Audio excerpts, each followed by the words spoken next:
Shalom, selamat hari Minggu untuk kita semua. Sebelum kita memasuki renungan pada hari ini, pada Minggu hari ini, mari kita satu di dalam doa, kita memohon bimbingan Roh Kudus, kita berdoa. Ya Allah Bapa yang bertata dalam kerajaan bumi dan kerajaan di surga, kami mengucap syukur ya Tuhan atas apa yang telah Engkau berikan di dalam kehidupan kami. Sepanjang hari Tuhan, Engkau telah membangunkan kami serta menyertai kami Tuhan di dalam setiap kegiatan kami. Dan kami ingin menyempatkan diri kami untuk mendengarkan sedikit renungan dari padamu ya Tuhan yang akan kami dengarkan pada hari ini Tuhan. Kiranya Engkau menyertai kami Tuhan, membimbing kami di dalam Roh Kudus Tuhan, sehingga kami dapat memahami serta melakukan apa yang Engkau inginkan di dalam kehidupan kami. Berbicaralah kepada kami ya Kristus, karena kami siap mendengar. Amin. Teman-teman, bacaan kita pada hari ini terambil dari Yohanes 4 ayat 1 sampai ayatnya yang ke-26 mengenai cerita tentang Yesus dan perempuan Samaria. Tetapi saya akan membacakannya dari ayat ke-5 hingga ayatnya yang ke-7 saja. Jadi teman-teman bisa baca lengkapnya nanti ya. Dan ini saya bacakan saja. Ayat yang ke-5, maka sampailah ia ke sebuah kota di Samaria. Yesus sampai ke sebuah kota di Samaria yang bernama Sykhar, dekat tanah yang diberikan Yakub dahulu kepada anaknya Yusuf. Di situ terdapat sumur Yakub. Yesus sangat letih oleh perjalanan, karena itu ia duduk di pinggir sumur itu. Hari hari kira-kira pukul 12. Maka datanglah seorang perempuan Samaria hendak menimba air. Kata Yesus kepadanya, "Berilah aku minum." Teman-teman, saudara-saudari yang terkasih di dalam Kristus, dalam perjalanan saya dari Jakarta ke Tangerang beberapa hari yang lalu, dalam menemui anak-anak saya duduk cukup lama di dalam sebuah kereta.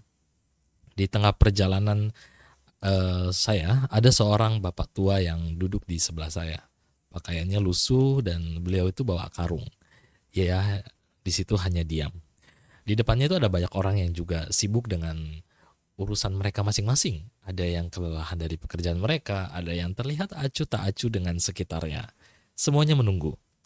Namun satu hal yang saya perhatikan dari bapak ini, dia itu merasa malu untuk bersandar di samping saya dan di sebelahnya.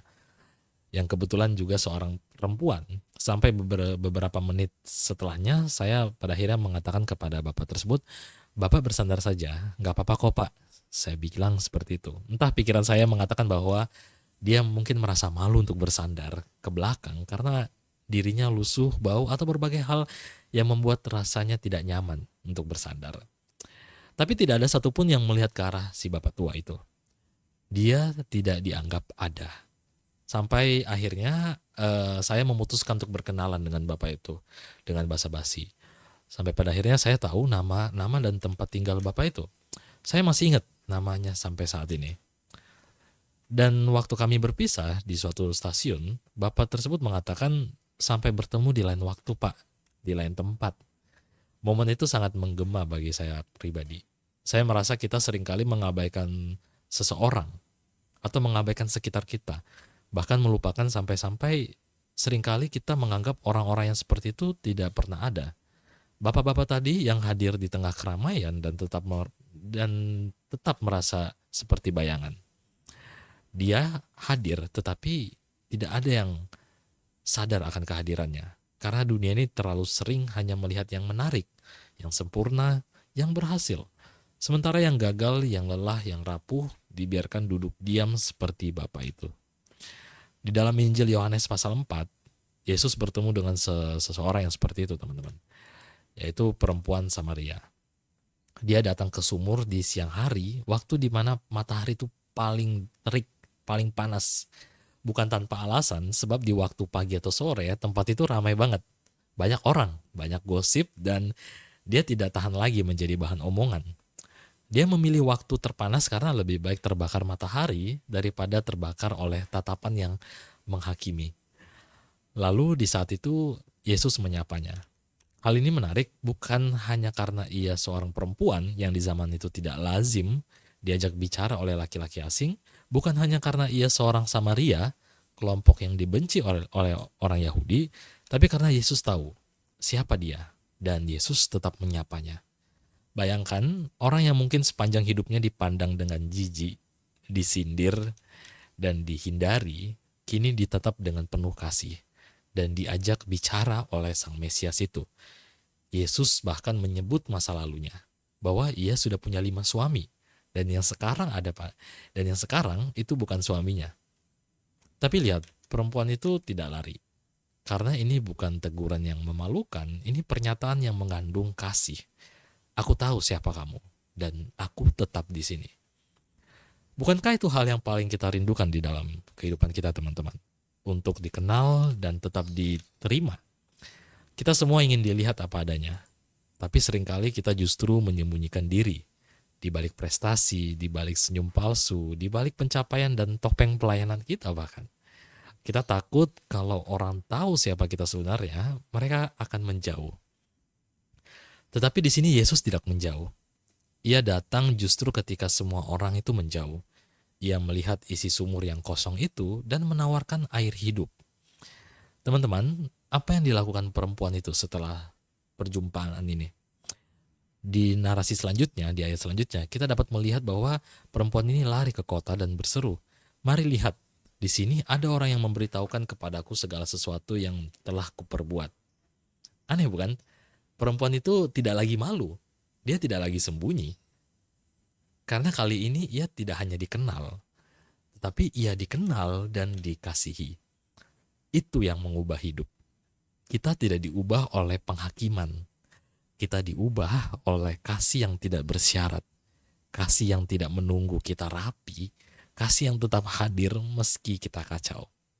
Dan itu yang Yesus tawarkan juga pada kita semua hari ini. Mungkin kamu merasa seperti perempuan Samaria itu. Atau seperti bapak tua yang saya jumpai tadi. Duduk sendiri, tidak dianggap. Atau lebih berat lagi, kamu mungkin merasa bahwa Tuhan pun diam. Tetapi narasi bacaan kita hari ini ingin bilang, Tuhan tahu kamu. Bukan yang kamu tampilkan, tapi yang benar-benar kamu. Kamu apa adanya. Dan Ia tidak menjauh. Ia tahu air matamu yang tak terlihat. Ia tahu beban yang tidak kamu ceritakan ke siapa-siapa. Dan Ia tetap datang. Ia duduk bersamamu di siang hari yang terik, di ruang kesepian yang sepi dan berkata, "Aku punya air hidup, maukah kamu menerimanya?" Tuhan kini tidak menunggu kamu menjadi versi yang terbaik, baru Dia mengasihimu. Tidak, Ia mengasihi kamu bahkan dalam versi paling rapuhmu. Jadi jangan takut untuk datang kepadanya dengan luka yang belum sembuh, dengan cerita yang belum selesai, dengan air mata yang belum kering. Karena Yesus bukan hanya Mesias di kayu salib. Ia adalah Tuhan yang duduk di pinggir sumur, menanti dengan sabar dan menyapa kita dengan kasih. Engkau dikenal, kita dikenal, dan tetap diterima. Karena kasih Tuhan tidak pernah bergantung pada betapa baiknya kita, tapi betapa besarnya hatinya kepada kita. Amin. Teman-teman, mari kita satu di dalam doa untuk mengamini renungan yang telah kita dengarkan bersama. Kiranya dapat menjadi berkat dimanapun kita berada, di tiap-tiap langkah yang kita lalui di dalam kehidupan kita ini. Mari kita satu di dalam doa, kita berdoa. Bapa, kami mengucap syukur ya Tuhan atas kasih karunia yang telah Engkau berikan di dalam kehidupan kami. Sampai detik ini Tuhan, kami masih bisa merasakan kasih setiamu Tuhan yang selalu ada bersama kami Tuhan. Di tiap-tiap waktu kami Tuhan, di sukacita kami, di dalam kesenangan kami, bahkan di dalam kesedihan kami, di dalam tangisan air mata kami Tuhan. Kami belajar Tuhan pada hari ini Tuhan bahwa Engkau menerima kami apa adanya. Bukan karena kami sudah baik sama banyak orang, tetapi karena kasih-Mu yang terlebih dahulu mencintai kami ya Tuhan. Kami mengucap syukur Bapa dan berterima kasih atas kasih karunia yang telah Engkau berikan kepada kami Tuhan. Biarlah Tuhan kasih-Mu Tuhan yang kami rasakan pada hari ini dapat menjangkau banyak orang Tuhan, dan dapat dirasakan oleh banyak anak-anak di luar sana, sahabat-sahabat kami, keluarga kami, bahkan orang-orang yang tidak kami kenal Tuhan. Ajar kami untuk menerima, ajak kami untuk terbuka dengan yang lain. Di dalam nama Kristus Yesus kami berdoa dan mengucap syukur. Amin.